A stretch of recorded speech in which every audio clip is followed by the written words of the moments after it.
خدا بودم نمیذاشتم کسی حسش کنه غم رو. اونا که سهم هم نیستن ببینن لحظه ای هم رو. نمیذاشتم اون که از فقر لباس کهنه میپوشه واسه نون سر سفرش بره کلیه بفروشه.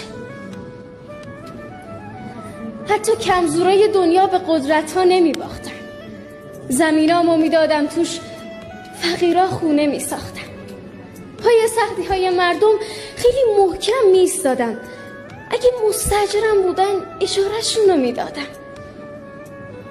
اگه جای خدا بودم بیشتر دنیا رو میدیدم و قصه مردم رو شاید بیشتر میفهمیدم. میگفتم هیچ که محتاج نیست تا وقتی من خدا هستم. بدهی ها رو میدادم، در زندان رو میبستم. به کولبرها میدادم شغل که آواره نشن تو کوه. نمیذاشتن دیگه هیچکی به موسیقی بگه مکروه. نمیذاشتن بره هیچکی توی سرای سالمندان. خدا بودم میرسیدم به داد مردم ایران. مرسی.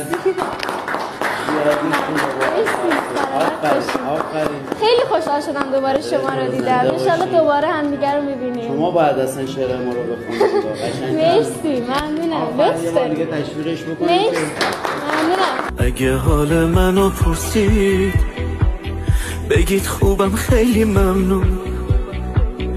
بگید دیگه نمیخندم. اصلا یه کاری میکردم همه سنگدل عاشق شن. همه آدم های بد خوب یا دیوونه ها عاقل شن. مریضا رو نمیذاشتم که لنگ پول داروشن یا که اصلا نمیذاشتم با بیماری رو در روشن. از زور کار نمیدیدیم پینه رو دستای هیشکی. خدا بودم نمیذاشتم بمیره بابای هیشکی. خدا بودم یه جور دیگه میآفریدم دنیا رو. میبردم سینما و پارک همه بچه های کارو.